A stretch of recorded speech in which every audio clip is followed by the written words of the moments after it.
আসসালামু আলাইকুম সুপ্রিয় শিক্ষার্থীবৃন্দ, আশা করি তোমরা সকলে ভালো আছো। তোমাদের দোয়ার বরকতে আমিও এক প্রকার ভালো আছি। তোমাদেরকে শুভেচ্ছা অভিনন্দন জানিয়ে আরেকটি ক্লাস শুরু করতে যাচ্ছি। সেটা হলো যশোর বোর্ড 2020 গতি পদার্থবিজ্ঞান দশম শ্রেণী এসএসসি পরীক্ষার্থী। এসএসসি পরীক্ষা 2020 সালে এই প্রশ্নটা আসছে গতি চ্যাপ্টার থেকে, সেটা আমরা আলোচনা করবো। আগে আমরা সরাসরি লিখবো, উদ্দীপক লিখবো, তারপরে আমরা আলোচনা করবো ইনশাল্লাহ। রাস্তায় গতিশীল একটি গাড়ির বিভিন্ন সময়ের বেগ দেওয়া হলো।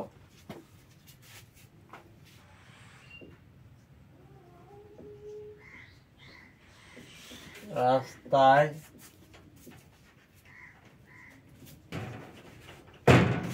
গতিশীল একটি গাড়ির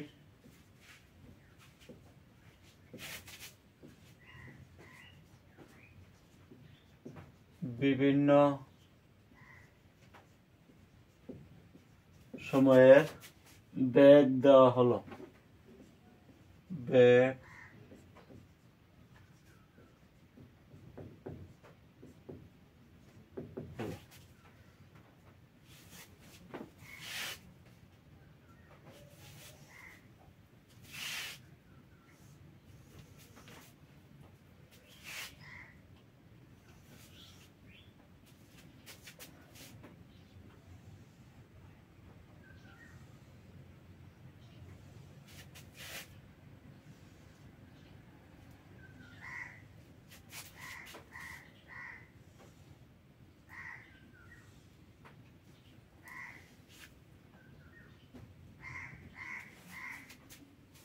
সময় সেকেন্ড, বেগ হলো মিটার পার সেকেন্ড।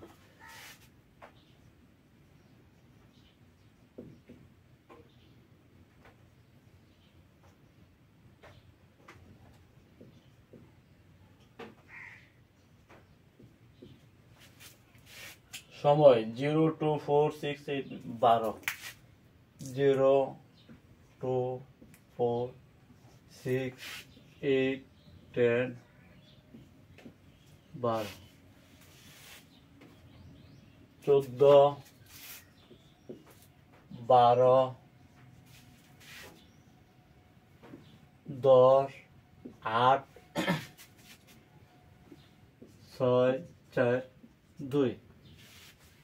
এই হলো আমার ব্যাগের অবস্থা। এখানে আমরা গাড়িটি প্রথম 10 সেকেন্ডে কত দূরত্ব অতিক্রম করতে নেব।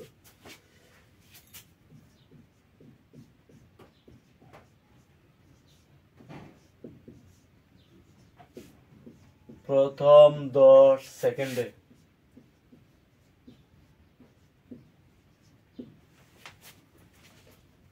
কত দূরত্ব অতিক্রম করবে।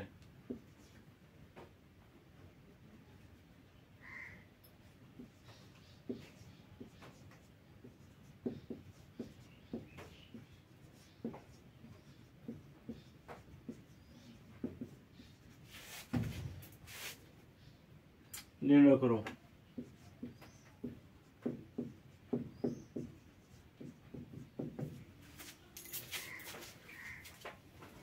আমাদের প্রশ্ন, আমরা যখন এই ব্যাগ সারণী, ব্যাগ সময় সারণী দিয়ে গতি সমস্যা আসে, তোমরা অবশ্যই এটা ফলো করবে যে সময়ের অবস্থা কি এবং ব্যাগের অবস্থা কি।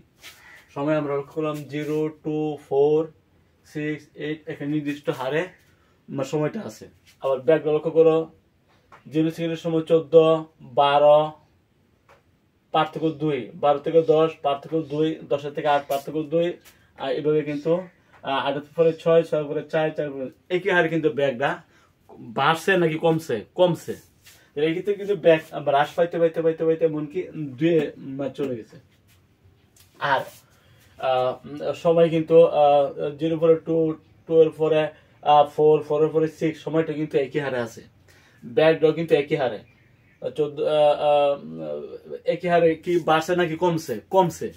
ব্যাগটা কিন্তু একই হারে কমছে আর সময়টাও একই হারে আছে। তাহলে আমরা কি এটা থেকে যদি ব্যাগ সারণী, ব্যাগ সময় চিত্র আঁকি, আমরা পরে চিত্র ছাড়াও আমরা এটাকে 10 সেকেন্ড অতিরিক্ত দূরত্ব নির্ণয় করি। গাড়িটির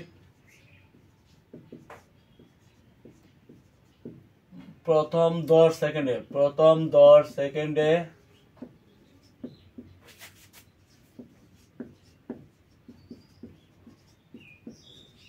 অতিক্রান্ত দূরত্ব যেহেতু একই হারে আছে, ব্যাগটা একই হারে হ্রাস পাইছে, বৃদ্ধি পাক বা সমতরণ, একই হারে যদি ব্যাগ বাড়ে তাহলে আমরা কি বলি সমতরণ, আর যদি একই হারে ব্যাগ কমে তাহলে আমরা বলি সমমন্দন। তাহলে গাড়িটা সমমন্দনে আছে, তাই না? প্রথমে তোমরা ব্যাগটা লক্ষ্য করবে একই হারে বাড়তেছে কিনা। যদি একই হারে বাড়ে তোমরা ত্বরণ নিতে পারো, ত্বরণ নিয়ে দূরত্ব হিসাব করতে পারবা u t plus half u t square. আর যদি ব্যাগ একই হারে বাড়ে তাহলে আরেকটা formula s equal to u plus v by 2 into t, u plus v by 2 into t, এই সূত্র দিয়ে দূরত্ব নিতে পারবা। আবার যদি মনে করি না আমি ত্বরণ দিয়ে নেবো, তাহলে ত্বরণ হিসাব করতে হবে আগে, ত্বরণ হিসাব করার পরে u t plus half u t square এই সূত্র দিয়ে দূরত্ব নিতে পারবা। তাহলে দুই system, s equal to u t plus half a t square নিতে পারবা, s equal to u plus v by 2 into t. তাইলে প্রথম 10 সেকেন্ডের সময় তার বেগ কত 4, এলো শেষ বেগ। আর আদি বেগ কত? আদি বেগ হলো 14। তাইলে 14 plus u plus b, b হলো আমার 4, টাইম 10 সেকেন্ড আমি হিসাব করলাম। তাহলে 14 18 ইন্টু 5 মিটার, তার মানে হলো 90 মিটার। আর তোমরা যদি ত্বরণ দিয়ে নাও তাহলে ত্বরণ হিসাব করতে হবে, v is equal to u, a is equal to v minus u by t, শেষ বেগ হলো 4 মাইনাস ইউ হলো 14, টি হলো 10 সেকেন্ড, আমাদের আসে মাইনাস 10 5 মিনিট। ত্বরণটা আমরা নিলাম। এখন কিন্তু আমরা দূরত্ব হিসাব করতে পারবো, বুঝছো? এখন যদি আমরা দূরত্ব নেই,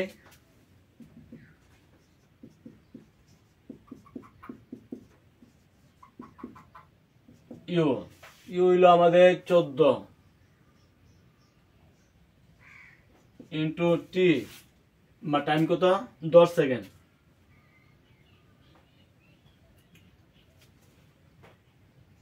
10, তাহলে হাফ ইন্টু ত্বরণ কত হয়েছ, ত্বরণ কত হলো -1, 140, এখানে তো মাইনাস আছে, মাইনাস হয়ে যাবে হাফ ইন্টু 100,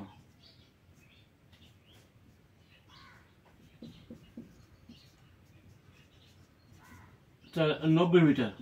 একই রেজাল্ট হবে। তুমি যদি ত্বরণ দূরত্ব নাও u t plus half u t square নাও তাহলে একই রেজাল্ট, যে রেজাল্ট হবে u plus v by 2 into t নিয়ে একই রেজাল্ট পাওয়া যাবে। যদি ত্বরণ দেওয়া নির্ণয় করে তাহলেও পারে u t plus half u t square নিবা, আদি বেগ কত লক্ষ্য করবা, টাইম কত ত্বরণের মান বসায় দূরত্ব নিতে পারবা। আর যেমন করে না আমি u t plus half u t square এই সূত্র আমি নিব না, আমি u plus v by 2 into আদি বেগ আছে শেষ বেগ আছে u plus v by 2 into t এই সূত্র নিয়ে তাই এটা কিন্তু তাড়াতাড়ি হবে। U plus v by 2 into t দেওয়া সূত্র তাড়াতাড়ি হয় দূরত্ব। আর u t plus half u t square যদি নেও তাহলে ত্বরণ আগে নিতে হবে, ত্বরণ নিয়ে এরপরে ইউটি প্লাস হাফ আদি বেগ ইন্টু টাইম ত্বরণ into half into T square এইভাবে আমরা নিতে পারি, বুঝতে পারছো? দ্রুত সূত্র এখানে দুটো কিন্তু আছে, একটা হলো ত্বরণ দিয়ে একটা হলো ত্বরণ ছাড়া। ওকে, তো আমরা প্রথম 10 সেকেন্ড অতিক্রান্ত দূরত্ব পাইলাম 90 মিটার। দুইভাবে আমরা হিসাব করেছি u plus v by 2 into t দিয়া ইউটি প্লাস হাফ স্কয়ার দিয়া, যে ভালো লাগে।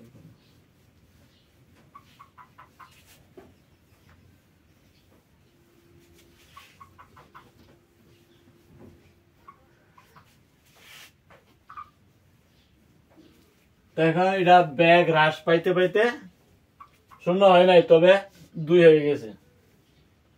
0 সেকেন্ডের সময় ব্যাগ ছিল 14। আমরা এরপরটা আমরা আছে করবো উদ্দীপক তথ্যের ভিত্তিতে ব্যাগ সময় লয় চিত্রের মাধ্যমে।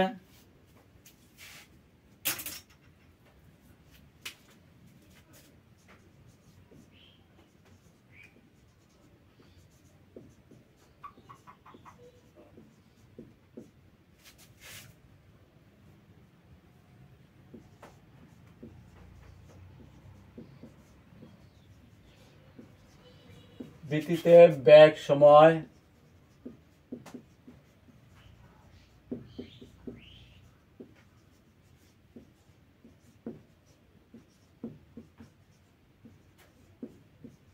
বেগ সময় লেখচিত্রের মাধ্যমে বেগের পরিবর্তনের হার ব্যাখ্যা করো। বেগের পরিবর্তনের হার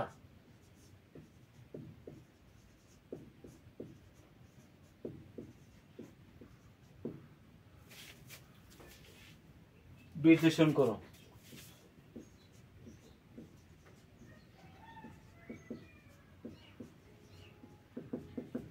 আমরা লেখচিত্র আঁকার জন্য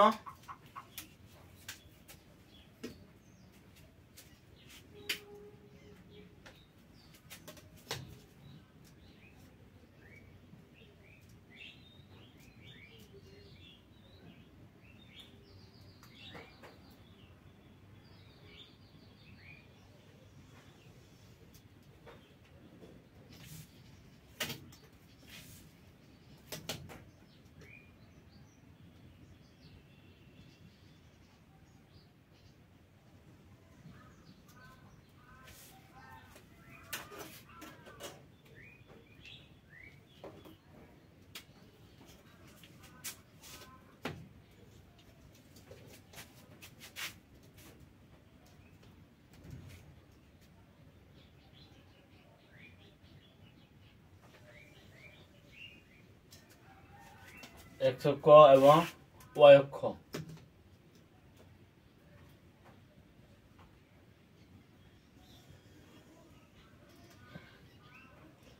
মূলবিন্দু সময়টা আমরা x অক্ষ সময় 0 2 4 6 8 10 12 আর এদিকে হলো আমাদের 14 থেকে 14 পর্যন্ত 2 4 6 8 10 12 14 তাই প্রথম আমরা লক্ষ্য করি যে 12 সেকেন্ডের সময় কিন্তু তোমার হলো 2, তাই না?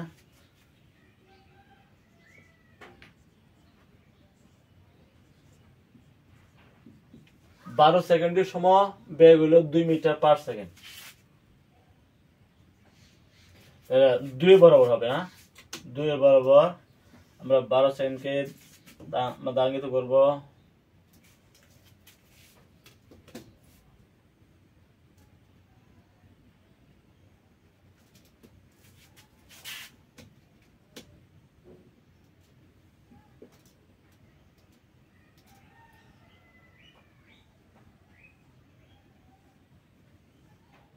ঠিক আছে, তারপরটা হলো 10 সেকেন্ড সময় হলো 4 মিটার পার সেকেন্ড। এটা হলো 4, 10 সেকেন্ডের সময় 4 মিটার পার সেকেন্ড।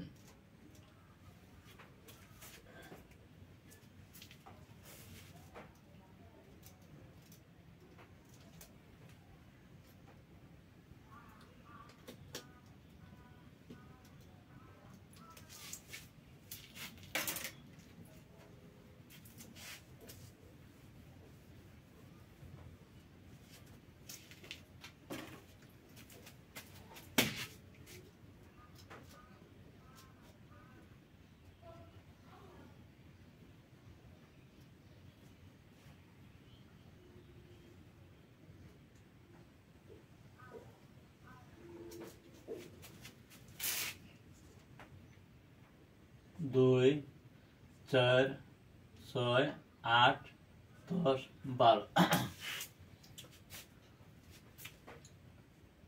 12 সেকেন্ডের সময় 2 মিটার পার সেকেন্ড। এখানে আমাদের করতে হবে, চিত্রটা আমরা আঁকতেছি আবার। 12 সেকেন্ডের সময় 2 মিটার পার সেকেন্ড বরাবর আমরা দাঙ্গিত করব।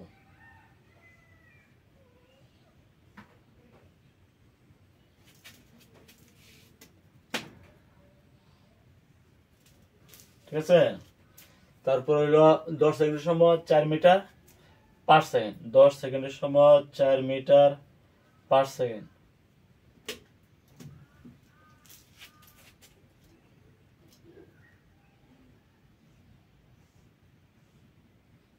10 সেকেন্ড বরাবর আমরা 4 মিটার পার সেকেন্ড কিন্তু বেগ।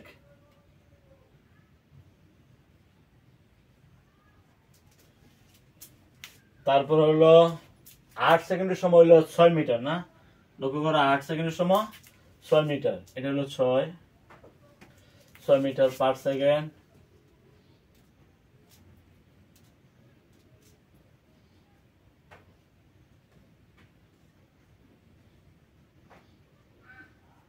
মিটার পার সেকেন্ড হবে 8 সেকেন্ডের সময়।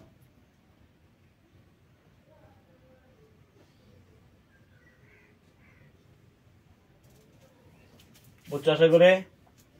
8 সেকেন্ডের সময় 6 মিটার পার সেকেন্ড, 6 সেকেন্ডের সময় 8 metre per second.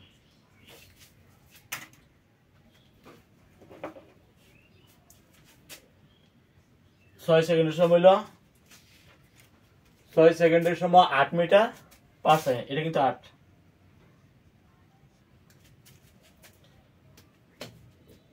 8 metre per second 6 সেকেন্ডের সময়।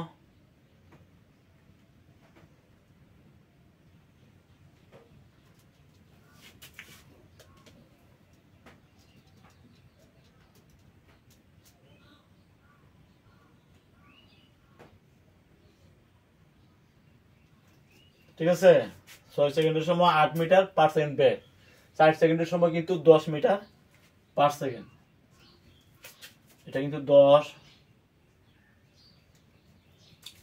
বরাবর আমরা 4 সেকেন্ডের সময় বেগটা নির্মাণ করব।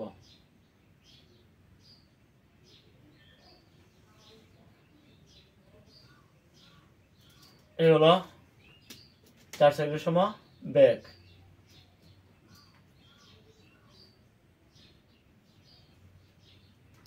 তারপর হলো 2 সেকেন্ডের সময় কিন্তু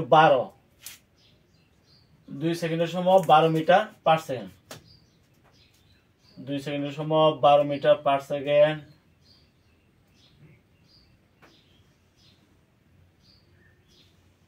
আমরা দাঙ্গিত করব 12 মিটারের বরাবর।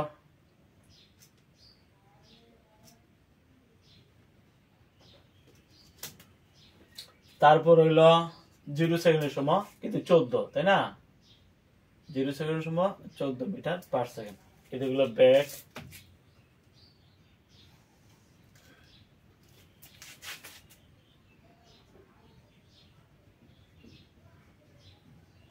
মিটার পার সেকেন্ড, আর এটা হলো সময়।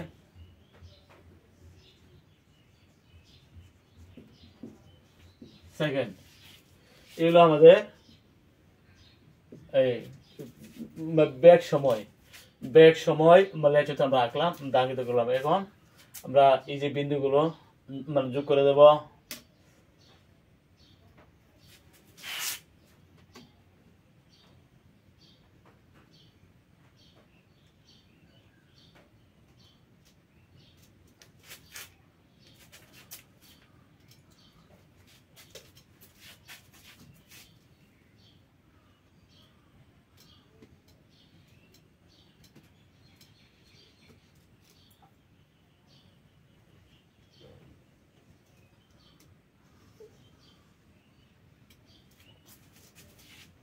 বিন্দুগুলো আমরা যোগ করলাম, যোগ করার পরে আমরা লক্ষ্য করেছি যে এখানে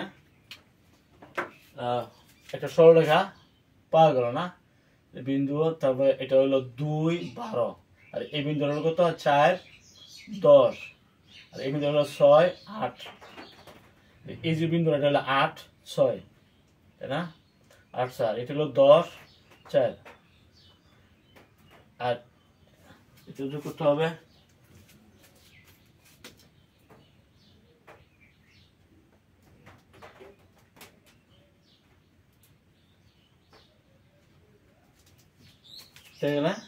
এটা হলো 12 আর 2, তাই না?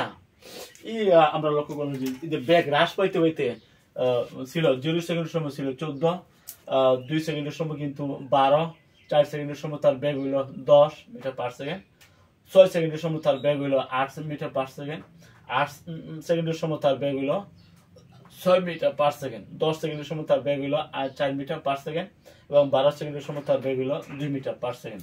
এই হলো বেগ সমলের চিত্রে আমরা অবস্থা। তারপরে বেগ পরিবর্তনের হার যদি আমরা ব্যাখ্যা করি, প্রথম 2 সেকেন্ডে ত্বরণ কি হবে? a1 সমান আমি বলতে পারি b minus u by t। আমি বলতে পারি 2 সেকেন্ডের সময়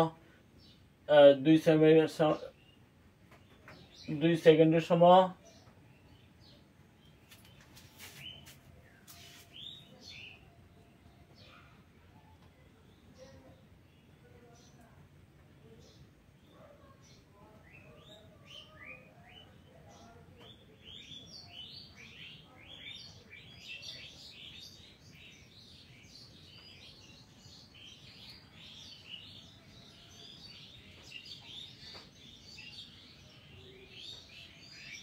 পরে কিন্তু 2 সেকেন্ড পরে কিন্তু তার বেগ ছিল 12 না 12, আর তার আদি বেগ ছিল 14। তো 12 minus 14 by 2 minus 1 metre per second square 2 সেকেন্ডের সময়। তো আবার প্রথম 4 সেকেন্ডে ত্বরণ কত হবে?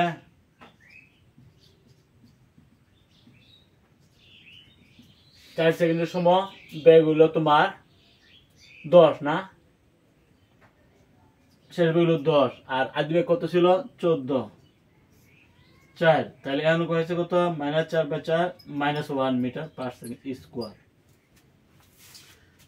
তাইলে এইভাবে দেখা গেছে আমরা যে কোনো সময় পরে তার যে ত্বরণ কিন্তু একই, মাইনাসের ত্বরণ, তার মানে মন্দন। তাইলে সমমন্দন এটা গাড়িটা গতিশীল আছে। বেগ যেহেতু হ্রাস পাইছে, 14 পরে হইলো 12, 12 পরে 10, 10 পরে 8, 8 পরে হইলো 6, এভাবে কিন্তু বেগ হ্রাস পাইতে পাইতে 12 সেকেন্ডের সময় তার বেগ ছিল 2 মিটার পার সেকেন্ড। এই আমরা লক্ষ্য করলাম। তো যে কোনো সময় পরে কিন্তু তার ত্বরণটা একই হচ্ছে, তাই না? আমি যদি বলি যে 4 সেকেন্ডে, আবার যদি বলি 6 সেকেন্ডে ত্বরণ করতে হবে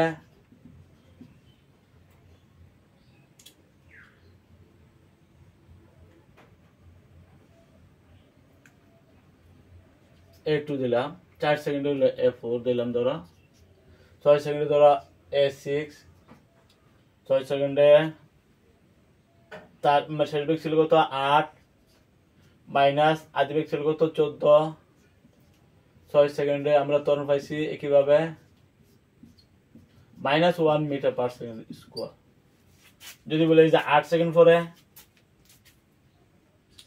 8 সেকেন্ডে ত্বরণ সমান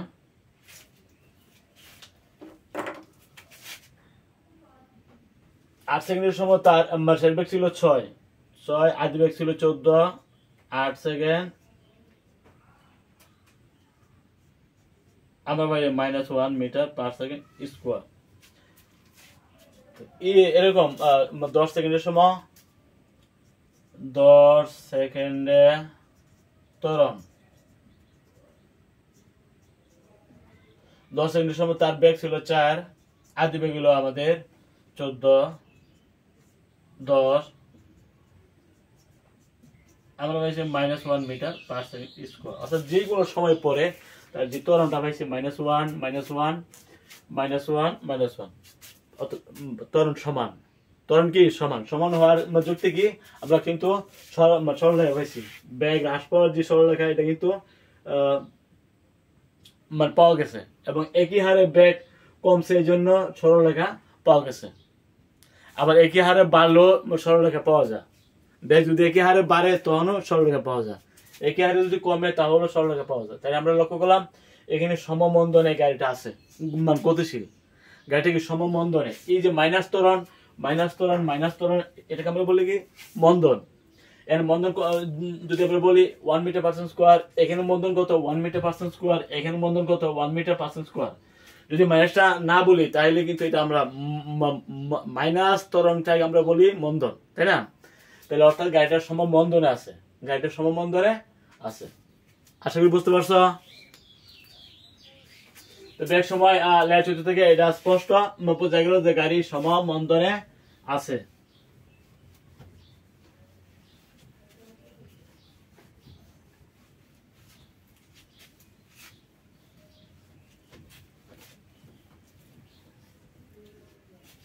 এখন ক বলছে কি, ক বলছে ত্বরণ কাকে বলে।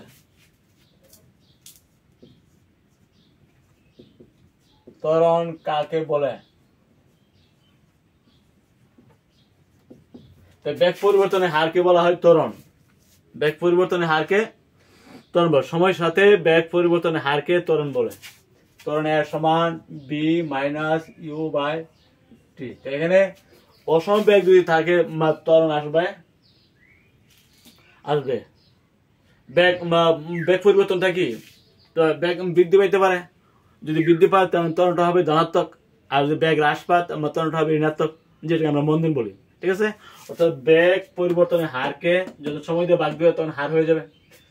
শেষ বেগ থেকে আদি বেগ করবার টাইম দিয়ে ভাগ দিলে এটা বলা হবে ত্বরণ। তারপর বলছে ঘড়ি কাঁটার গতি একটি পর্যাবৃত্ত গতি, কিন্তু স্পন্দন গতি নয়। ঘড়ির কাঁটার এটা হলো মিটার পার সেকেন্ড স্কোয়ার একক। ঘড়ি কাঁটার গতি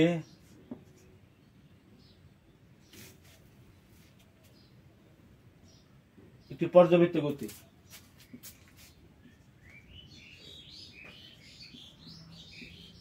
পর্যায়বৃত্ত গতি, কিন্তু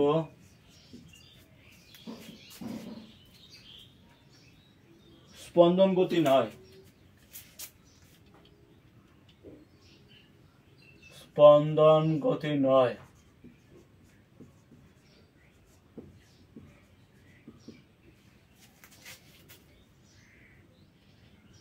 কেন? ব্যাখ্যা করো।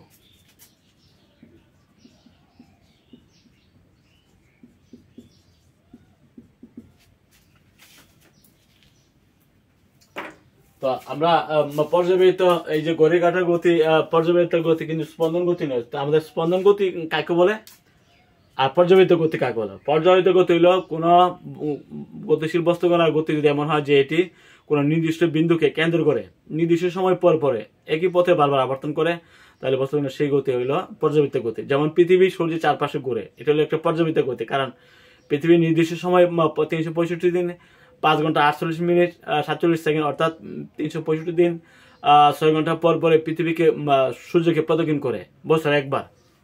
হ্যাঁ, তাহলে এই গতির হলো পর্যাবৃত্ত গতি। যেহেতু একই কক্ষপথে বারবার নির্দিষ্ট সময় পর পর সূর্যকে কেন্দ্র করে ঘুরে, তো এরকম গতি হইল পর্যাবৃত্ত গতি। কিন্তু ঘড়ি কাঁটার গতি পর্যাবৃত্ত গতি, যেহেতু এটা নির্দিষ্ট সময় পর পর তার কাঁটাগুলো সেকেন্ডের কাঁটা, মিনিটের কাঁটা, ঘন্টার কাঁটা নির্দিষ্ট সময় পর পর আবর্তন করতেছে একটা কেন্দ্র, তাই না? তাহলে এই ঘড়ি কাঁটার গতি হইল পর্যাবৃত্ত গতি। আর এটা স্পন্দন গতি নয়, কারণ সরল স্পন্দন গতি হইল পর্যাবৃত্ত গতি সম্পন্ন কোনো বস্তু কোনো গতি যদি এমন হয় যে এটি পর্যায়কালের অর্ধেক সময় একটি নির্দিষ্ট দিকে, বাকি অর্ধেক সময় তার বিপরীত দিকে আবর্তন করে বারবার, তাহলে সেই গতি হইল স্পন্দন গতি। তো এই হিসাবে আমরা বলতে পারি ঘড়ি কাঁটার গতি একটা পর্যাবৃত্ত গতি, কিন্তু স্পন্দন গতি নয়। ঘড়ি কাঁটার মধ্যে অর্ধেক এক সময় বাকি অর্ধেক বিপরীত দিকে এমন আবর্তন পাওয়া যায় না। কি পাওয়া যায়? পাওয়া যায় না। এই জন্য ঘড়ি কাঁটার গতি হইল পর্যাবৃত্ত গতি, কিন্তু স্পন্দন গতি নয়। ঠিক আছে, আগামী ক্লাসে আমন্ত্রণ জানিয়ে এখানে শেষ করছি। সবাই ভালো থাকো, আলহামদুলিল্লাহ।